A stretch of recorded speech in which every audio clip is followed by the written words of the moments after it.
അയാൻ എന്ന് പറയുന്നയാൾ 350 പെൺകുട്ടികളെയാണ് പീഡിപ്പിച്ചത്, ഹിന്ദു പെൺകുട്ടികളെ. അത് തന്നെയാണ് കൃത്യമായി ഹിന്ദു ക്രിസ്ത്യൻ കുട്ടികളെ ടാർഗറ്റ് ചെയ്ത് ഈ ഗ്രൂമിംഗ് ഗ്യാങ് ഇന്ത്യയിലും പ്രവർത്തിക്കുന്നു. ലണ്ടനിലെ UK പോലെയുള്ള ഗ്രൂമിംഗ് ഗ്യാങ് ഇന്ത്യയിലും പ്രവർത്തിക്കുന്നു എന്നതിന്റെ ഭാഗമാണ്.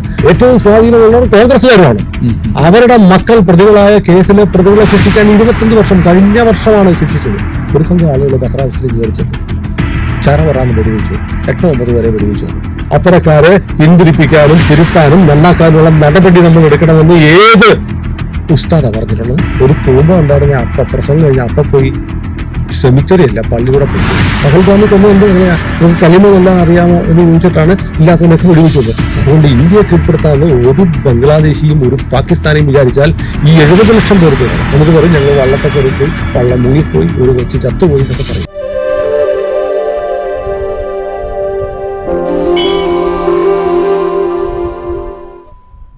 സുനിലേട്ടൻ്റെ ഓർമ്മ ഞാൻ 98 ഒക്ടോബർ 1 ഒക്ടോബർ 3 കേരള കൗമുദി ദിനപത്രത്തിലേക്ക് കൊണ്ടുവരാം. 1-ാം പേജിൽ 8 കോളത്തിലൊരു വാർത്ത. അതെ, ലവ് ജിഹാദ്. മലയാളികൾ ആദ്യമായിട്ടാണ് അങ്ങനെ ഒരു പദം തന്നെ കേൾക്കുന്നത്. ചെറിയ തിരുത്തുണ്ട് പ്രേമ, അതിനകത്ത് ലവ് ജിഹാദ് എന്നല്ല. ലവ് ജിഹാദ് എന്ന് പറയുന്ന ഇപ്പൊ രാജ്യം മുഴുവൻ ചർച്ച ചെയ്തുകൊണ്ടിരിക്കുന്നത്, ഇപ്പോഴും ഇന്ത്യ മുഴുവൻ കത്തിപ്പെട്ടിരുന്ന ഒരു വിവാദമാണല്ലോ. അത് സംബന്ധിച്ച് എനിക്ക് തോന്നുന്നു മലയാളത്തിൽ ഒരുപക്ഷെ ഇന്ത്യയിലെ പ്രാദേശിക ദിനപത്രങ്ങളിൽ രാജ്യത്താദ്യമായി ഒരു സ്റ്റോറി റിപ്പോർട്ട് ചെയ്യുന്ന ഞാനാണ്. അത് പക്ഷെ അന്ന് ഞാൻ ഉപയോഗിച്ച പേര്, ഈ ടെർമിനോളജി ലവ് ജിഹാദ് എന്നുള്ളത് രൂപപ്പെട്ടിട്ടില്ല. ഞാൻ ഉപയോഗിച്ച റോമിയോ ജിഹാദ് എന്നാണ്. റോമിയോ ജിഹാദ്. ഇന്റലിജൻസ് ബ്യൂറോ വിവിധ സംസ്ഥാനങ്ങളിലെ പോലീസിന് IP കേന്ദ്ര രഹസ്യാന്വേഷണ ഏജൻസി റിപ്പോർട്ട് ചെയ്തിരിക്കുന്നു, ജാഗ്രത വേണം, ഇതിനു വേണ്ടിയിട്ടൊരു ഗ്യാങ് പ്രവർത്തിക്കുന്നുണ്ട്. എന്നിട്ട് അവർ പറയുന്നു ചെറുപ്പക്കാരെ റിക്രൂട്ട് ചെയ്യും, ഇങ്ങനെ പെൺകുട്ടി അവർക്ക് നല്ല ബൈക്കുകൾ, നല്ല വസ്ത്രങ്ങൾ, പണം ഇതെല്ലാം കൊടുക്കും. എന്നിട്ട് അവർ പെൺകുട്ടികളെ പ്രണയക്കുരുക്കിൽപ്പെടുത്തും, മതം മാറ്റും. ഇതാണ് റോമിയോ ജിഹാദ്. ഇതിനെ സംബന്ധിച്ച് കേന്ദ്ര ഇന്റലിജൻസ് ബ്യൂറോ സംസ്ഥാനങ്ങളിലെ പോലീസിന് റിപ്പോർട്ട് നൽകിയിരിക്കുന്നു, മുന്നറിയിപ്പ് നൽകിയിരിക്കുന്നു എന്നായിരുന്നു 98 ഒക്ടോബർ 3 വന്ന ആ റിപ്പോർട്ട്. അത് പിന്നീട് ഈ വാർത്ത അങ്ങനെ അധികം ഒരിടത്തും വന്നില്ല.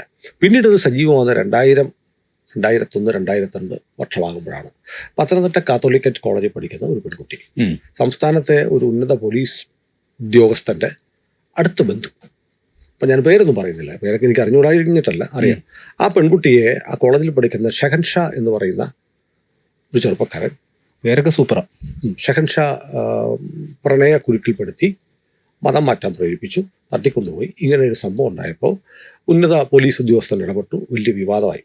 അങ്ങനെയാണ് അത് ലവ് ജിഹാദ് എന്ന് പറയുന്ന തരത്തിലേക്ക് ആ വാക്ക് പൊങ്ങി വരുന്നത്. അത് ഞാൻ അന്ന് 98 റിപ്പോർട്ട് ചെയ്ത സൂപ്പർ ലീഡായിട്ട് കേരള കൗമുദി ദിനപത്രത്തിൽ കൊടുത്ത വാർത്തയിലെ എല്ലാ ഇൻഗ്രീഡിയൻസും അതിനകത്തുണ്ടായിരുന്നു. എന്നെ അന്ന് സംസ്ഥാന പോലീസിലെ ഇന്റലിജൻസിന്റെ സ്പെഷ്യൽ ബ്രാഞ്ചിന്റെ ചുമതലയുണ്ടായിരുന്ന പോലീസ് ഉദ്യോഗസ്ഥൻ എന്നെ വിളിച്ചിട്ട് പറഞ്ഞു, എനിക്കറിയാവുന്ന, പേഴ്സണലി അറിയാവുന്ന ആളാണ്. അപ്പോൾ ആ ടൈമിൽ ആരായിരുന്നു എന്നൊക്കെ സെർച്ച് ചെയ്ത ആളുടെ പേരറിയാം, അതുകൊണ്ട് ഞാൻ പറയുന്നില്ല. അദ്ദേഹം പറഞ്ഞു, സംഭവം ശരിയായി കേട്ടോ, ഇപ്പോൾ വന്നിട്ടുണ്ട്, ഞങ്ങൾക്ക് നേരത്തെ അറിയാമായിരുന്നു, പക്ഷെ ഇപ്പോൾ നമ്മുടെ ഒരു ഏമാൻ്റെ ദേഹത്ത് കൊണ്ടപ്പോൾ പോലീസ് ആക്ഷൻ തുടങ്ങി. അതാണ് കാര്യം. നമ്മുടെ ഒരു ഏമാൻ്റെ ദേഹത്ത് കൊണ്ട്, ഏമാൻ്റെ വീട്ടിലെ കൊച്ചിനെ അടിച്ചുകൊണ്ട് പോയപ്പോഴത്തേക്ക് പോലീസ് ഉണർന്നു. എന്നിട്ട് ഈ ഷഹൻഷാ കേരള ഹൈക്കോടതിയിൽ ഇയാളെ അറസ്റ്റ് ചെയ്തിരിക്കാനായിട്ട് മുൻകൂർ ജാമ്യാപേക്ഷ കൊടുത്തു. മുൻകൂർ ജാമ്യാപേക്ഷ കൊടുത്ത ജസ്റ്റിസ് KT ശങ്കരൻ എന്ന് പറയുന്ന ജഡ്ജിയുടെ മുന്നിലാണ്. അപ്പോൾ അദ്ദേഹം ഇത് ആൻറ്റിസിപ്പേറ്ററി ബെയിൽ കൊടുക്കുന്നതിന് മുമ്പ് സംസ്ഥാന പോലീസിനോട് ആവശ്യപ്പെട്ടു എല്ലാ ഡോക്യുമെൻറ്റും റിപ്പോർട്ട് നൽകുക. ഇത് സംബന്ധിച്ച് പോലീസിൻ്റെ ഇൻസ്ട്രക്ഷൻ ചോദിച്ചു. ഇൻസ്ട്രക്ഷൻ എന്ന് പറഞ്ഞാൽ ഈ സംഭവത്തിൽ നിങ്ങൾക്ക് എന്താണ് പറയാനുള്ളതെന്ന് കോടതിയെ അറിയിക്കുന്ന പ്രക്രിയക്കാണ് ഇൻസ്ട്രക്ഷൻ ചോദിക്കാമെന്ന് പറഞ്ഞു. രസകരമായൊരു കാര്യം എന്ന് വെച്ചാൽ അത് ഈ പറയുന്ന പോലെ അന്നൊരു നിയമസഭാ തെരഞ്ഞെടുപ്പിന് തൊട്ട് മുമ്പായിരുന്നു. നിയമസഭാ തെരഞ്ഞെടുപ്പിന് തൊട്ട് മുമ്പായപ്പോൾ നിയമസഭാ തെരഞ്ഞെടുപ്പ് പ്രഖ്യാപിക്കുന്നതിന് തൊട്ട് മുമ്പാണ് സംഭവം നടക്കുന്നത്. അന്ന് പോലീസിൽ നിന്ന് സ്പെഷ്യൽ ബ്രാഞ്ചിലെ റിപ്പോർട്ട് കൊടുത്തിട്ട് പറഞ്ഞു, സംസ്ഥാനത്ത് ലവ് ജിഹാദ് എന്ന് പറയുന്ന ഈ പ്രക്രിയ വ്യാപകമായി നടക്കുന്നുണ്ട് എന്ന് കൊടുത്തു. അത് കഴിഞ്ഞ് ഒരാഴ്ചയോ 2 ആഴ്ച കഴിഞ്ഞപ്പോൾ തെരഞ്ഞെടുപ്പ് പ്രഖ്യാപിക്കപ്പെട്ടു. പക്ഷെ തെരഞ്ഞെടുപ്പിന്റെ വേളയിൽ ഈ കേസ് വീണ്ടും നടക്കുകയാണ്. അപ്പോൾ കോടതി വീണ്ടും പോലീസിനോട് ചോദിച്ചു, എന്നിട്ട് നിങ്ങൾ എന്ത് നടപടിയെടുത്തു? പക്ഷെ വളരെ നാടകീയമായി കേരള പോലീസ് എന്ത് ചെയ്യുക, ആദ്യം കൊടുത്ത സ്റ്റേറ്റ്മെന്റ് പിൻവലിച്ചിട്ട് പറഞ്ഞു അങ്ങനെ സംഭവം ഇല്ല എന്ന് പറഞ്ഞു. ഇലക്ഷന് മുമ്പെന്ന് പറഞ്ഞു, ഇലക്ഷൻ ഡിക്ലെയർ ചെയ്തപ്പോഴത്തേക്ക് അത് മാറ്റി പറഞ്ഞു. നമ്മുടെ ശബരിമല യുവതീ പ്രവേശനവുമായി ബന്ധപ്പെട്ട് ദേവസ്വം ബോർഡ് ആദ്യം കൊടുത്ത സത്യവാങ്മൂലം എന്താണ്? അതെ. ഒരു കാരണവശാലും കയറ്റരുതെന്ന് പറഞ്ഞു. പിന്നെ പിണറായി വന്നപ്പോൾ അത് മാറ്റിയിട്ട് കയറ്റാമെന്ന് പറഞ്ഞു എന്ന് പറയുന്നത് പോലെ പിന്നെ മാറി. ഇപ്പൊ വീണ്ടും മാറി. അപ്പൊ എന്ത് പറയുന്ന പോലെ തെരഞ്ഞെടുപ്പ് സമയത്ത് ഇതൊരു വിവാദമായി കത്തിപ്പടരാതിരിക്കാൻ പോലീസ് ജാഗ്രത എടുത്തു ആർക്കോ വേണ്ടി. എന്നിട്ട് പക്ഷെ ജസ്റ്റിസ് കെ.ടി. ശങ്കരൻ എന്ന് പറയുന്ന കേരള ഹൈക്കോടതിയിലെ പരിണിതപ്രജ്ഞനായ ജഡ്ജി ഷെഹൻഷായ്ക്ക് മുൻകൂർ ജാമ്യം നൽകിയില്ല. ഇത് ഏറ്റവും പ്രധാനപ്പെട്ട, ഞാനിത് പറയാൻ കാരണം ഇത് ഒരു വലിയ കേരളത്തിൽ പ്രചരിപ്പിക്കപ്പെടുന്ന ഒരു വലിയ കള്ളമുണ്ട്. കേരള ഹൈക്കോടതി പറഞ്ഞു ലവ് ജിഹാദി ഇല്ല എന്ന് പറഞ്ഞു എന്നുള്ളൂ. അത് പച്ചക്കള്ളമാണ്. കാരണം ജസ്റ്റിസ് കെ.ടി. ശങ്കറിന്റെ ഉത്തരവിൽ വളരെ കൃത്യമായി പറയുന്നുണ്ട്, ഈ സോ കോൾഡ് ലവ് ജിഹാദ് നടക്കുന്നുവെന്ന് പോലീസ് ഹാജരാക്കിയ രേഖകളുടെ അടിസ്ഥാനത്തിൽ എനിക്ക് ബോധ്യപ്പെട്ടിരിക്കുന്നതുകൊണ്ട് ഷെഹൻഷായ്ക്ക് ആന്റിസിപ്പേറ്ററി ബെയിൽ ഇല്ല, മുൻകൂർ ജാമ്യം ഇല്ല എന്നാണ് ഉത്തരവിട്ടത്. അപ്പോൾ ഒരാൾക്ക് നിയമം അറിയാവുന്നവർക്കറിയാം, ആന്റിസിപ്പേറ്ററി ബെയിൽ കേരള ഹൈക്കോടതി തള്ളിയാൽ എന്താ പിന്നെ അവിടെ നിന്ന് അറിയാം മാർഗം? അത് സിംഗിൾ ബെഞ്ചാണ്, ഒരു ജഡ്ജിയാണ്. ഡിവിഷൻ ബെഞ്ചിൽ പോകാൻ പറ്റത്തില്ല, സുപ്രീം കോടതിയിലേ പോകാൻ പറ്റുള്ളൂ. പക്ഷേ നമ്മൾ ഇന്ന് സംസാരിക്കുന്ന 2026 ഏപ്രിൽ 17 അല്ലെ, 17-ാം തീയതി വരെയുള്ള ഇന്നു വരെയുള്ള ചരിത്രത്തിൽ ഷെഹൻഷായ്ക്ക് ആ ആന്റിസിപ്പേറ്ററി ബെയിൽ നിഷേധിച്ചുകൊണ്ട് അതിനകത്ത് ലവ് ജിഹാദ് കേരളത്തിലുണ്ട് എന്ന് പറഞ്ഞ ഉത്തരവിനെതിരെ ഷെഹൻഷായോ സംസ്ഥാന സർക്കാരോ അപ്പീൽ പോയിട്ടില്ല. എന്ന് പറഞ്ഞാൽ ജസ്റ്റിസ് കെ.ടി. ശങ്കറിന്റെ ഉത്തരവ് ഇപ്പോഴും നിലനിൽക്കുന്നു. പിന്നെ എന്താ സംഭവിച്ചത്? ശശിധരൻ നമ്പ്യാർ എന്ന് പറയുന്ന മറ്റൊരു ജഡ്ജി, ശശിധരൻ നമ്പ്യാർ കേരളത്തിലെ ആളുകൾക്ക് വളരെ പെട്ടെന്ന് പറഞ്ഞാൽ ഓർമ്മ വരും, സൂര്യനെല്ലി കേസിലെ പ്രതികളെ ശിക്ഷിച്ച കോട്ടയത്തെ ജില്ലാ ജഡ്ജിയായിരുന്നു. ഞാൻ അത് റിപ്പോർട്ട് ചെയ്തത്, ഞാൻ എറണാകുളത്ത് നിന്ന് കോട്ടയത്ത് പോയി റിപ്പോർട്ട് ചെയ്ത ആളാണ്. ആ ജഡ്ജിയാണ് ജസ്റ്റിസ് ശശിധരൻ നമ്പ്യാർ. ശശിധരൻ നമ്പ്യാരുടെ മുമ്പാകെ മറ്റൊരു കേസ് വരുന്നു. ശ്രദ്ധിക്കണം, മറ്റൊരു കേസ്, ഷെഹൻഷായുടെ കേസല്ല, മറ്റൊരു കേസ് വരുന്നു. അതിലെ രേഖകളൊക്കെ പരിശോധിച്ചിട്ട് ജസ്റ്റിസ് ശശിധരൻ, വേറെ കേസാണ്, വേറെ സാഹചര്യമാണ്, വേറെ പ്രതികളാണ്. ജസ്റ്റിസ് ശശിധരൻ നമ്പ്യാർ പറഞ്ഞു ഇതിൽ ലവ് ജിഹാദ് ഒന്നുമില്ല എന്ന് പറഞ്ഞു. എന്നിട്ട് പറയുന്നത് കേരള ഹൈക്കോടതി ലവ് ജിഹാദ് ഉണ്ടെന്ന് പറഞ്ഞു. കേരള ഹൈക്കോടതി പിന്നീട് അത് മാറ്റി പറഞ്ഞു. പച്ചക്കള്ളമാണ്. ഇതാണ് ഒന്നാമത്തെ കാര്യം. ലവ് ജിഹാദ് സംബന്ധിച്ച് കേരള ഹൈക്കോടതിയുടെ വിധി കേരള ഹൈക്കോടതി തിരുത്തിയിട്ടില്ല. Justice K T. ശങ്കരൻ അതിനുശേഷം അദ്ദേഹം റിട്ടയർ ചെയ്തതിനു ശേഷം അദ്ദേഹത്തിന് കടുത്ത ഭീഷണി ഉണ്ടായിരുന്നു. നിങ്ങൾക്ക് കേരള ലോ ടൈംസിലൊക്കെ ജസ്റ്റിസ് കെ.ടി. ശങ്കരൻ്റെ ഒരു റിപ്പോർട്ട് ചെയ്യപ്പെട്ട ജഡ്ജ്മെന്റ് ഉണ്ട്. അദ്ദേഹത്തിന് വലിയ ഭീഷണി ഉണ്ടായിരുന്നു. അദ്ദേഹത്തിന് പോലീസ് സംരക്ഷണം റിട്ടയർമെന്റിന് ശേഷമുണ്ട്. കേരള ഹൈക്കോടതി ഉദാരപൂർവ്വം അദ്ദേഹത്തെ ഔദ്യോഗിക ചുമതല ഉണ്ടാവാൻ വേണ്ടിയിട്ട് എന്തിനറിയോ, റിട്ടയർ ചെയ്തതിനു ശേഷം അദ്ദേഹത്തിനെ കേരള ജുഡീഷ്യൽ അക്കാദമി ചെയർമാനാക്കി. അപ്പോൾ ഒരു ഹൈക്കോടതി സ്റ്റാറ്റസിൽ പോലീസ് സുരക്ഷ ഉണ്ടാവും. അത്രയും സുരക്ഷയോടെ അദ്ദേഹം കഴിഞ്ഞു. അതിനുശേഷം കേന്ദ്ര സർക്കാർ അദ്ദേഹത്തിനെ നാഷണൽ ലോ കമ്മീഷൻ മെമ്പറാക്കി. ഇപ്പോൾ അതും ചുമതല കഴിഞ്ഞു. പക്ഷേ ജസ്റ്റിസ് കെ.ടി. ശങ്കറിന് ആ സമയത്ത് കടുത്ത ഭീഷണി ഉണ്ടായിരുന്നു. ഇതേ കാലയളവിൽ കേരളകൗമുദി ദിനപത്രത്തിൽ ഞാൻ വീണ്ടും പരമ്പര എഴുതി, കലാകൗമുദിയും പരമ്പര എഴുതി. ആദ്യം കലാകൗമുദി ഒരു ലക്കം ഇറക്കി, ഞാൻ മാത്രമാണ് എഴുതിയത്. രണ്ടാമത്തെ ലക്കത്തിൽ ഞാനും PM ബിനുകുമാറും ചേർന്ന് പരമ്പര എഴുതി. അന്ന് സംഭവിച്ചെന്നറിയോ, കലാകൗമുദി വീക്കിലി മാർക്കറ്റിൽ ഇറങ്ങിയ മുഴുവൻ കോപ്പികളും കൂട്ടത്തോടെ വാങ്ങിച്ച് കത്തിച്ചളഞ്ഞു. അങ്ങനെയൊക്കെ ഉണ്ടായിട്ടുണ്ട്. അപ്പോൾ ലവ് ജിഹാദ് എന്ന് പറയുന്ന ഈ സംഭവം നമ്മൾ പറഞ്ഞത് മുതൽ വലിയ പ്രശ്നങ്ങളാണ്. എനിക്ക് ഭീഷണി ഉണ്ടായിട്ടുണ്ട്. ഇതൊക്കെ ബോധ്യപ്പെട്ടല്ലോ. വി എസ് പറഞ്ഞല്ലോ 2047 കേരളം ഇസ്ലാമിക രാജ്യമാവും എന്ന് മുഖ്യമന്ത്രിയായിരിക്കും പറഞ്ഞിട്ടുണ്ടല്ലോ. അപ്പം ഞാൻ പറയുന്നത്, ഇത് റിപ്പോർട്ട് ചെയ്തതിന് ശേഷം എന്നെ ഒരു സിറ്റി പോലീസ് കമ്മീഷണർ വിളിച്ചിട്ട് പറഞ്ഞു, നിങ്ങൾ ഇനി 2 വീലറിൽ സഞ്ചരിക്കരുത്. അങ്ങനെയാണ് ഞാൻ ഒരു മാരുതി ആൾട്ടോ കൈവെട്ട് സംഘം അപ്പോഴും ഉണ്ട്. അന്ന് NDF എന്നാണ് അവരുടെ പേര്, നാഷണൽ ഡെമോക്രാറ്റിക് ഫണ്ടായിരുന്നു. അവർ വന്നു, എന്നെയും പിന്നെ കേരള ശബ്ദത്തിൽ ലേഖനം എഴുതിയ അജയനെ ഒച്ചന്തുരുത്ത്, ഞങ്ങളെ രണ്ടുപേരെയും ഒരു കോഴിക്കോട് നിന്നുള്ള ഒരു സംഘം, ഞങ്ങൾ ജേർണലിസ്റ്റുകളാണ് എന്ന് പറഞ്ഞ് ഞങ്ങളുടെ അഭിമുഖം ഷൂട്ട് ചെയ്യാൻ വന്നു. എന്നെ എറണാകുളം സുഭാഷ് പാർക്കിൽ വെച്ചാണ് ഷൂട്ട് ചെയ്തു. ഞാൻ തന്നെ ഈ കാര്യങ്ങളൊക്കെ പറഞ്ഞു. പക്ഷേ ആ വീഡിയോ പുറത്തു വന്നത് എങ്ങനെയാണെന്നറിയോ, NDFന്റെ വീഡിയോ ആയിട്ടാണ്. ഇത് സംബന്ധിച്ച് ഞങ്ങൾ ഇന്ന ആളെ കാണാൻ പോയപ്പോൾ അവർ ഇങ്ങനെയാണ് പറഞ്ഞത് എന്ന് പറഞ്ഞിട്ട് നമ്മൾ പറയുന്നത് കൗണ്ടർ ചെയ്ത മറുപടിയും വെച്ചിട്ട് വന്നു.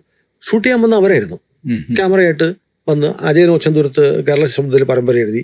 എനിക്കൊന്ന് മലയാള മനോരമ ഉൾപ്പെടെ എല്ലാ പത്രങ്ങളും പരമ്പര എഴുതി. അപ്പോൾ കേരളം മുഴുവൻ ചർച്ച ചെയ്തൊരു വാർത്തയാണ്. എല്ലാത്തിലും മനോരമ, ദീപിക, കേരളകൗമുദി, ജന്മഭൂമിയൊക്കെ ലവ് ജിഹാദ് പരമ്പരയാണ്. പക്ഷെ അത് തുടക്കമിടാൻ കഴിഞ്ഞത് ഞാനാണ്. അതിന്റെ പേരിൽ എനിക്ക് ഒരുപാട് വെള്ളാപ്പള്ളി നടേശൻ പല വേദികളിൽ ഇത് ഊന്നി പറയും, ഏറ്റവും കൂടുതൽ ഇരയായത് ഈഴവ സമുദായത്തിൽപ്പെട്ടവർ. പക്ഷെ അദ്ദേഹത്തെ പോലും ആക്ഷേപിക്കപ്പെടുന്ന ഈഴവർ മാത്രമല്ല, ക്രൈസ്തവരാണ് ഒരുപാട് ആയിട്ടുണ്ട്. ക്രൈസ്തവ സമുദായത്തിൽ ഹിന്ദുക്കൾക്ക് ഇതിന് ഡാറ്റയൊന്നുമില്ല. ഇപ്പം നമ്മളിപ്പം നമ്മുടെ നാട്ടിലൊരു ദേവീക്ഷേത്രമോ ഒരു ശിവന്റെ ക്ഷേത്രമോ ഉണ്ടെന്നിരിക്കട്ടെ, ആ ക്ഷേത്രവുമായി ബന്ധപ്പെട്ട നാട്ടിലെ എന്തെങ്കിലും കാര്യം ക്ഷേത്രക്കാർക്ക് അറിയാമോ? ഇല്ല. ക്ഷേത്രം അതിൻ്റെ നമ്മൾ അമ്പലത്തിൽ, ഞാൻ ഈ ചേർത്തലയിലെ കാർത്യായനി ക്ഷേത്രം കേരളത്തിലെ ഏറ്റവും പ്രസിദ്ധമായ ക്ഷേത്രങ്ങളൊന്നാണ്. ഞാനും ഭാര്യയും അടങ്ങുന്ന എൻ്റെ കുടുംബം അടുത്തിടയ്ക്ക് ഒരു വെള്ളിയാഴ്ച കാർത്യായനി ക്ഷേത്രത്തിൽ പോകാൻ ചെന്നപ്പോൾ 6 പേരാണ് ഉണ്ടായിരുന്നത്. വെള്ളിയാഴ്ച. പിന്നെ അതിൽ നടക്കുന്ന കുറച്ച് കോഴികളും, അമ്പലത്തിൽ കോഴികളുണ്ട്, കോഴികളെ ദേവിക്ക്. ഇതാണ് അവസ്ഥ. നമുക്ക് ഈ ക്ഷേത്രങ്ങളിൽ പോകുന്ന നേരമില്ല. ക്ഷേത്രങ്ങളെ കൊണ്ട് എന്താ പ്രയോജനം സമുദായം? പണ്ട് ക്ഷേത്രം എന്ന് പറഞ്ഞാൽ ഹിന്ദുവിന് അങ്ങനെ ക്ഷേത്രാരാധനയൊന്നും ഉണ്ടായിരുന്നില്ല. കാരണം വെച്ചാൽ ക്ഷേത്രം എന്ന് പറയുന്നത് പിന്നെ നമ്മൾ ഈ സെമിറ്റിക് മതങ്ങളെ പോലെ കണ്ടുപിടിച്ചിട്ടാണ് ഹിന്ദുവും സ്ഥിരമായി ചൊവ്വായും വെള്ളി അമ്പലത്തിൽ പോകണമെന്നൊക്കെ ശീലം ഉണ്ടാക്കിയെടുത്തത്. പക്ഷെ ക്ഷേത്രം എന്ന് പറയുന്നത് ആരാധനയ്ക്ക് വേണ്ടി മാത്രമുള്ളതായിരുന്നില്ല. ആളുകളെ ഒന്നിച്ചു ചേർക്കാനും ക്ഷേത്ര കലകൾ ഇതൊക്കെ ആയിട്ടുണ്ടായിരുന്നു. അങ്ങനെ ഒരു വലിയൊരു സാംസ്കാരിക കേന്ദ്രങ്ങളും നാട്ടുമ്പുറത്തിൻ്റെ സർവകലാശാലയായിരുന്നു ക്ഷേത്രങ്ങൾ. അതൊക്കെ മാറിയിട്ട് കേവലം ആരാധനയ്ക്കുള്ള ഇടം മാത്രമായി ക്ഷേത്രങ്ങൾ ചുരുങ്ങിയതാണ് പ്രശ്നം. ഇപ്പോൾ ഒരു പള്ളി, മുസ്ലിം പള്ളിയാവട്ടെ, അല്ലെങ്കിൽ മുസ്ലിം മോസ്ക് ആവട്ടെ, അല്ലെങ്കിൽ ക്രിസ്ത്യൻ പള്ളിയാവട്ടെ, അവർക്ക് ആ നാട്ടിലുള്ള ഇടവകയിലുള്ള മുഴുവൻ പേരുടെയും കണക്കറിയാം, മഹല്ലിലെ മുഴുവൻ പേരുടെയും ഡീറ്റെയിൽസ് അറിയാം. ഹിന്ദുവിന് അങ്ങനെ ഒരു സംവിധാനമില്ല. ആ വീട്ടിലാരെങ്കിലും പട്ടിണി കിടന്ന് അവരറിയും, അവർ പോയി സഹായിക്കും. ഹിന്ദുവിന് അങ്ങനെ ഇല്ല. ഹിന്ദുവിന് ആ ക്ഷേത്രവുമായി ബന്ധപ്പെട്ട് ക്ഷേത്രത്തിലെ വരുമാനം ഹിന്ദുവിന് എടുക്കാൻ പറ്റില്ല, ദേവസ്വം ബോർഡ് കൊണ്ടുപോകണം. ഇനി അതല്ല സ്വകാര്യ ക്ഷേത്രമാണെങ്കിൽ പോലും ആ ക്ഷേത്രങ്ങൾക്ക് എന്തുകൊണ്ട് ക്ഷേത്രങ്ങളിൽ ഒരു പാഠശാല നടത്തിക്കൂടാ? ക്ഷേത്രങ്ങളിലുള്ള ആ ക്ഷേത്രത്തിൻ്റെ ചുറ്റുവട്ടം താമസിക്കുന്ന ഹിന്ദുക്കളുടെ രജിസ്റ്റർ വെച്ചിട്ട് എന്തുകൊണ്ട് അവരുടെ വിവരങ്ങൾ അന്വേഷിക്കുക, അവിടെ ഒരാൾക്ക് ആവശ്യം വന്നാൽ സഹായിച്ചുകൂടാ? ഇതൊക്കെ ചെയ്യുമ്പോഴേ സമാജം ശാക്തീകരിക്കപ്പെടുകയുള്ളൂ. ക്ഷേത്രം എൻ്റെയാണ്, എനിക്ക് വേണ്ടിയുള്ളതാണ്, ഞാനും ക്ഷേത്രത്തിൻ്റെ ഭാഗമാണ്. ക്ഷയിക്കാത്തത് എന്നാണല്ലോ ക്ഷേത്രം എന്നുള്ളതിൻ്റെ വാക്കിൻ്റെ അർത്ഥം. നശിച്ചു പോകാതിരിക്കേണ്ടത് ക്ഷേത്രം എന്ന് പറയുന്ന ഈ ഭൗതികമായ കൺസ്ട്രക്ഷൻ, കെട്ടിടം മാത്രമല്ല, സമാജം കൂടി ഉൾപ്പെടുന്നതാണ് ക്ഷേത്രം. അപ്പോൾ ക്ഷേത്രങ്ങളുടെ കാര്യത്തിൽ ഒരുപാട് ഹിന്ദു സമാജത്തെ ദുർബലപ്പെടുത്തുന്നതിൽ ക്ഷേത്രങ്ങൾക്ക് ഒരുപാട് പങ്കുണ്ട്. കാരണം ക്ഷേത്രം സമാജത്തിന്റെ കാര്യങ്ങൾ ശ്രദ്ധിക്കാതിരിക്കാൻ വേണ്ടിയിട്ടാണ് ക്ഷേത്രങ്ങളെ ദേവസ്വം ബോർഡ് പിടിച്ചോണ്ട് പോയത്. ക്ഷേത്രങ്ങൾ എന്നാക്കളല്ല, ക്ഷേത്രങ്ങൾ ആ നാട്ടിലെ ഹിന്ദുവിന്റെ മുഴുവൻ ഫോക്കൽ പോയിന്റ് ആയിട്ട് മാറിയാൽ, ഹിന്ദുവിന്റെ എല്ലാ കാര്യങ്ങളിലും ഇടപെടുന്നതായിട്ട് ക്ഷേത്രം മാറിയാൽ ഹിന്ദു വലിയൊരു ശക്തിയായിട്ട് മാറും. അതുകൊണ്ട് ഹിന്ദുവിന്റെ ക്ഷേത്രം ഹിന്ദുവിന് വേണ്ട എന്ന് തീരുമാനിച്ചു. അപ്പോൾ നമ്മുടെ വിഷയം അതല്ല. അപ്പോൾ ഞാൻ പറയുന്നത് ലവ് ജിഹാദ് ഇടവക പള്ളികളിൽ അറിയാം എത്ര കുട്ടികളെ മിസ്സായിട്ടുണ്ടെന്ന്. അതുകൊണ്ടാണ് അച്ഛന്മാർ പറയുന്നത്, അവരുടെ മീറ്റിങ്ങുകളിൽ അവർ പറയുന്നുണ്ട്, കുർബാനയിൽ പറയുന്നുണ്ട്, സഭായോഗങ്ങളിൽ പറയുന്നത്, നമ്മുടെ കുട്ടികൾ വലിയ തോതിൽ മതം. ഇപ്പം നമ്മൾ സംസാരിക്കുമ്പോൾ ഏറ്റവും പുതിയ 2 വാർത്തകൾ കേരളത്തിലെ മാധ്യമങ്ങൾ ആദ്യത്തെ ദിവസം കുറേ ദിവസം മുക്കിയിട്ട് ഇപ്പോൾ ഗത്യന്തരമില്ലാതെ TCSൽ, ടാറ്റ കൺസൾട്ടൻസി, ലോകത്തിലെ ഏറ്റവും വലിയ IT കമ്പനിയാണ്, 6 ലക്ഷം പേർ ജോലി ചെയ്യുന്നു. അവിടെ എന്താ സംഭവിക്കുന്നത്? നാദിർ ഖാൻ എന്ന് പറയുന്ന HR മാനേജർ ഉൾപ്പെടെയുള്ള ആളുകൾ പ്രൊമോഷൻ മാത്രമേ, ജോലി വേണമെങ്കിൽ നീ കലീമ ചൊല്ലണം. പഹൽഗാമിക്ക് ഒന്ന് എങ്ങനെയാ നിങ്ങൾക്ക് കലീമ ചൊല്ലാൻ അറിയാമോ എന്ന് ചോദിച്ചിട്ടാണ് ഇല്ലാത്തവനൊക്കെ വെടിവെച്ചത്. കലീമ ചൊല്ലാൻ പഠിക്കണം, നിസ്കരിക്കണം, നിങ്ങളുടെ ഇംഗിതത്തിന് വഴങ്ങിക്കൊടുക്കണം, മുസ്ലിം ആവണം. ഒരു ടാറ്റ കൺസൾട്ടൻസി പോലെയുള്ള ഒരു പ്രധാനപ്പെട്ട സ്ഥാപനത്തിലെ ഒരു സെറ്റ് ആളുകൾ ചെയ്യുകയാണ്. ഇപ്പൊ എന്നെ അന്വേഷിക്കുക, കാരണം ടാറ്റ കൺസൾട്ടൻസിക്ക് ആണ് ആധാർ നിർമ്മിക്കുന്നവരാണ്, പാസ്പോർട്ട് സേവാ കേന്ദ്രങ്ങൾ നടത്തുന്നത് ടാറ്റ കൺസൾട്ടൻസിയാണ്. അപ്പോൾ ഈ നമ്മുടെ നാട്ടിൽ വന്നുകൂടിയിട്ടുള്ള റോഹിംഗ്യൻസിനും ബംഗ്ലാദേശികൾക്കൊക്കെ ഇവന്മാർ ഈ സംഘം, ഇതുപോലെയുള്ള സംഘം വ്യാജ പാസ്പോർട്ടുകൾ കൊടുത്തിട്ടില്ലെന്ന് എങ്ങനെ ഉറപ്പിക്കാൻ പറ്റും? എന്നെ അന്വേഷിക്കാൻ പോവുക. എന്നിട്ട് ഷഹീൻ എന്ന് പറയുന്ന മറ്റേ കാശ്മീരിലെ ദില്ലി സ്ഫോടന കേസിലെ പ്രതിയായ ഭീകര JEMന്റെ ജയ്ഷെ മുഹമ്മദിന്റെ വനിതാ വിഭാഗത്തിന്റെ നേതാവായിരുന്ന ആ സ്ത്രീയുമായിട്ട് ഈ നദീർ ഖാൻ ബന്ധം ഉണ്ടായിരുന്നു എന്നിപ്പോൾ കണ്ടെത്തിയിരിക്കുന്നു. അപ്പോൾ അവിടെ നടന്നെന്താ? ലവ് ജിഹാദാണ്. ഈ തരത്തിലുള്ള ആളുകളെ പ്രേമത്തിൽ കുരുക്കിയും നിർബന്ധമായി മതം മാറ്റുക. ഇപ്പൊ മഹാരാഷ്ട്രയിൽ തന്നെ അയാൻ എന്നുള്ള ചെറുപ്പക്കാരന്റെ കാര്യം പോയിട്ടില്ലേ? അയാൻ 19 വയസ്സുള്ള ചെറുപ്പക്കാരനാണ്. അവൻ 2 ഇൻസ്റ്റിറ്റ്യൂട്ടുകളിൽ മെഡിക്കൽ കോച്ചിങ് സെന്ററുകളിൽ പോയി അഡ്മിഷൻ എടുക്കും. ഇവനും 5 പേരുള്ള കൂട്ടുകാരും. എന്നിട്ട് ഹിന്ദു പെൺകുട്ടികളെ തീരട്ടെ, അത് പറഞ്ഞത് നമ്മുടെ മാധ്യമങ്ങൾ പറഞ്ഞിട്ടില്ല. മാധ്യമങ്ങൾ അയാൻ ചെയ്തത് എന്താണ്? 3 ദിവസമായിട്ട് ഈ സംഭവം മഹാരാഷ്ട്രയിൽ ബന്ദായിരുന്നു. മഹാരാഷ്ട്രയിലെ ജനങ്ങൾ ആ പ്രദേശത്ത് പ്രാദേശികമായി ബന്ദ് നടത്തി. അയാൻ എന്ന് പറയുന്നയാൾ 350 പെൺകുട്ടികളെയാണ് പീഡിപ്പിച്ചത്, ഹിന്ദു പെൺകുട്ടികളെ. അതിന് അവരുടെ 180 പേരുടെ വീഡിയോ ക്ലിപ്പിംഗ്സ് പുറത്തു വന്നു. അതിന് അവിടുത്തെ ഒരു വലിയ മാഫിയ, മതം മാറ്റ മാഫിയ ഫണ്ട് ചെയ്തു. ഈ ചെറുപ്പക്കാരന് ബൈക്ക്, കാറ്, മൊബൈല്, വലിയ ഹോട്ടലുകളിൽ കൊണ്ട് ഭക്ഷണം കൊടുക്കാനും റൂം എടുത്ത് പെൺകുട്ടികളെ പീഡിപ്പിക്കാനും. ഇതൊക്കെ സ്വാഭാവികമാണ്. അപ്പൊ ഞാൻ പറയുന്നത് ഈ ലവ് ജിഹാദ് പ്രേമന്റെ ചോദ്യം ചോദിക്കണം. അല്ല, ഞാനത് പറയാൻ കാരണം ഇത് നമ്മൾ അവിടം വരെ തപ്പിപ്പോണം. നമ്മുടെ കേരളത്തിൽ ഇപ്പോൾ ഒരു വിവാഹം നടന്നുകൊണ്ടിരിക്കുക. ഒരു മറ്റേ നമ്മുടെ കുംഭമേളയിൽ പങ്കെടുത്ത ഒരു ഇൻസ്റ്റാഗ്രാം വൈറൽ താരം ഇവിടെ വന്നിട്ട് പ്രായപൂർത്തിയാകുന്നതിന് മുമ്പ് വിവാഹം കഴിച്ചു. അത് നടത്തി കൊടുക്കാൻ ഇവിടെ പ്രമുഖ രാഷ്ട്രീയ കക്ഷിയുടെ സംസ്ഥാന സെക്രട്ടറി. അത് മാത്രമല്ല അതിനകത്തെ പ്രശ്നം. ആ പെൺകുട്ടി കുംഭമേള കഴിഞ്ഞതിന് ശേഷം പ്രയാഗ്രാജിൽ നിന്ന് കാണാതായി. സിനിമയിൽ എടുക്കാൻ പോകുന്നത്, അയാൾ അഭിനയിക്കാൻ പോകുന്ന സിനിമ ഏതാ, അതിന്റെ തിരക്കഥ ആരാണ്, സംവിധായകൻ ആരാണ്, എവിടെയെങ്കിലും ഷൂട്ട് നടന്നു? പക്ഷെ ആ കുട്ടി ഒരു വർഷമായിട്ട് കേരളത്തിലുണ്ട്. എന്ത് തിരക്കഥ, ഏത് സിനിമ, എവിടെ ഷൂട്ട് നടക്കുന്നു? കാണാതില്ലെന്നൊക്കെ പറഞ്ഞ് കാണാനില്ല. ബിരാനിപുരം പോലീസ് സ്റ്റേഷന്റെ കീഴിലുണ്ട്, റൂറൽ എസ്.പിയുടെ കീഴിലുണ്ട്. അപ്പോൾ ഹൈക്കോടതിയിൽ നിന്ന് ഒരു ആന്റിസിപ്പേറ്ററി ബെയിൽ കിട്ടിയതുകൊണ്ട് മധ്യപ്രദേശ് പോലീസ് വന്ന് ഇവിടെ ക്യാമ്പ് ചെയ്യുന്നുണ്ട്. അവർ പോയിക്കൊണ്ട് പോകും. അത് ഞാൻ പറഞ്ഞു വന്നതല്ല. അപ്പോൾ ലവ് ജിഹാദ് എന്ന് പറയുന്ന സാധനം ഇല്ല എന്നാണ് ഇവർ പറയുന്നത്. അങ്ങനെ സംഭവം ഇല്ല. ശരിയാണ്, ലവ് ജിഹാദ് സംഭവമില്ല. കാരണം ബോർഡ് വെച്ചിട്ടല്ലോ നടന്നത്. ഞങ്ങൾ ലവ് ജിഹാദ് നടത്തി കൊടുക്കുമെന്നല്ല. അപ്പൊ പ്രണയം, ആണും പെണ്ണും തമ്മിൽ പ്രണയിച്ചാൽ എന്താണ് കുഴപ്പം? ശരിയാണ്, പ്രണയിക്കട്ടെ. പ്രണയിക്കുന്നതിന് പ്രണയിച്ച് കല്യാണം കഴിക്കുന്നു. ഞാൻ പ്രണയിക്കാം, നിന്നെ കൊണ്ട് ശാരീരികമായി ഉപയോഗിക്കും, അതിനുശേഷം നിന്റെ കെട്ടണം, നീ എന്റെ മതത്തിലേക്ക് വരണം എന്ന് പറയുമ്പോൾ അവിടെ പ്രണയമില്ല, അല്ലേ? ഇപ്പൊ നമ്മൾ പി.ടി. തോമസിന്റെ കാര്യം അറിയത്തില്ലേ? കോൺഗ്രസ് നേതാവായിരുന്ന പി.ടി. തോമസ്. പി.ടി. തോമസ് ക്രിസ്ത്യാനിയാണ്. പി.ടി. തോമസിന്റെ ഭാര്യ ഉമ. ഉമ ബ്രാഹ്മിൻ സ്ത്രീയാണ്. ഉമ ബ്രാഹ്മിനായിട്ട് ജീവിച്ചു. ഉമയുടെയും പി.ടി. തോമസിന്റെ മക്കൾക്ക് ഹിന്ദു പേരാണ്. അവരുടെ ചോയ്സിന് അത് പ്രണയമാണ്.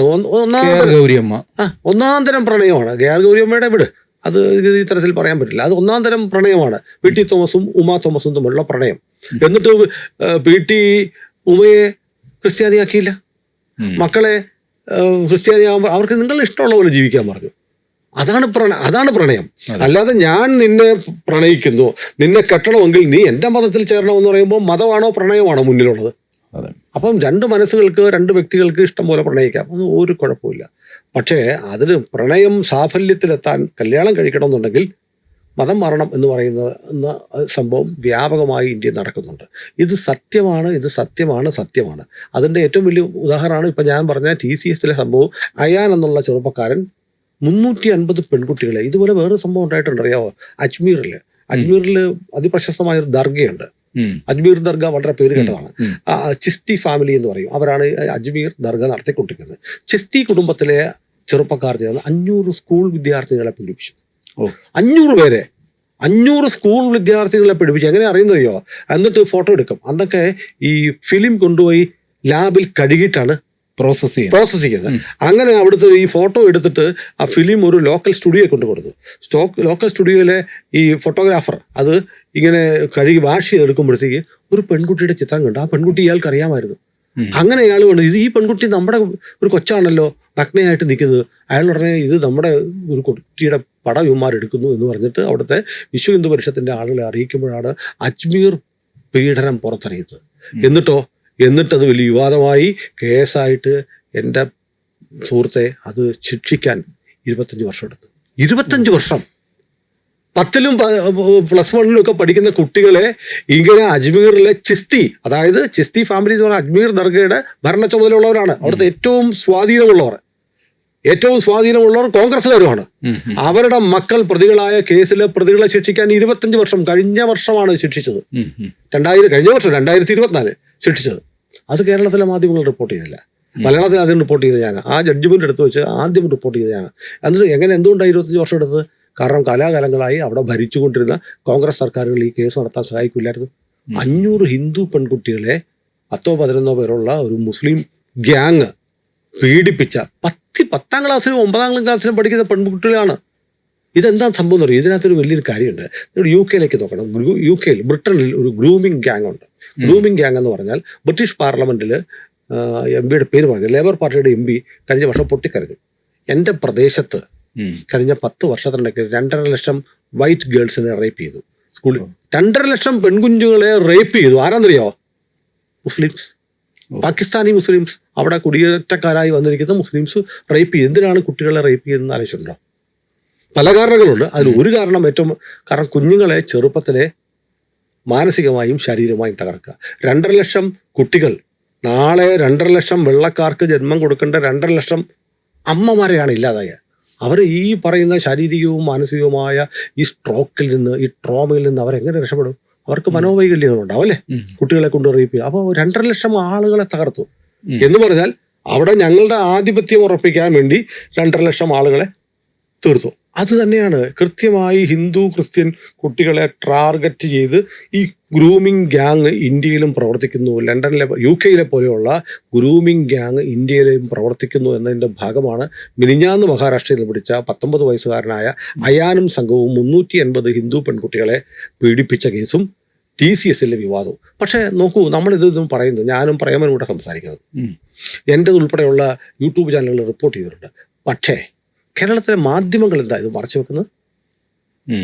കേരളത്തിലെ മാധ്യമങ്ങൾ കാരണം ഇരയാക്കപ്പെടുന്നത് ഹിന്ദുക്കളാണെങ്കിൽ വാർത്തയല്ല. ഇതെന്തു നീതിയാണ്? പ്രതിയായിട്ടിരിക്കുന്നത് ഇവിടുത്തെ ന്യൂനപക്ഷ മതത്തിൽപ്പെട്ട ആളാണെങ്കിൽ അത് വാർത്തയല്ല, പേര് പറയത്തില്ല അല്ലേ? ഈ ഇപ്പൊ ബാപ്പ എന്നുള്ള വാക്ക് ഏതെങ്കിലും ക്രിമിനൽ കേസിൽ മകളെ പീഡിപ്പിച്ച അച്ഛനെ ശിക്ഷിച്ചു, മകളെ പീഡിപ്പിച്ച ബാപ്പയെ ശിക്ഷിച്ചു എന്ന് പറയാൻ കണ്ടിട്ടുണ്ടോ? എത്രയോ സംഭവങ്ങളുണ്ട്. അത്തരം കേസ് വന്നാലും മകളെ പീഡിപ്പിച്ചതിന് പിതാവിനെ അറസ്റ്റ് ചെയ്തത് ഒരു ബാപ്പയാണെങ്കിൽ അതും അച്ഛനെ നമ്മുടെ മാധ്യമങ്ങൾ റിപ്പോർട്ട് ചെയ്യത്തുള്ളൂ. എന്തുകൊണ്ടാണ്? ഇതാണ് ഇത് മൗലികമായ കാതലായ ചോദ്യമാണ്. ഇതൊക്കെ വലിയ പ്രശ്നമാണെന്ന്. ലവ് ജിഹാദ് ഉണ്ട്, ബോർഡ് വെച്ചല്ല നടന്നത്. നമുക്ക് കൃത്യമായി നോക്കി അറിയാം. കാരണം ഇപ്പോൾ കേരളത്തിലെ ജനങ്ങൾക്ക് വലിയ ബോധ്യമുണ്ട്. പല വീടുകളിലും ക്രിസ്ത്യൻ കുടുംബങ്ങളിലും ഹിന്ദു കുടുംബങ്ങളിലും പെൺമക്കളോട് പറയുന്നത് കൂട്ടൊക്കെ കൂടിക്കോ, മറ്റവന്മാരുമായിട്ട് വേണ്ട കേട്ടോ.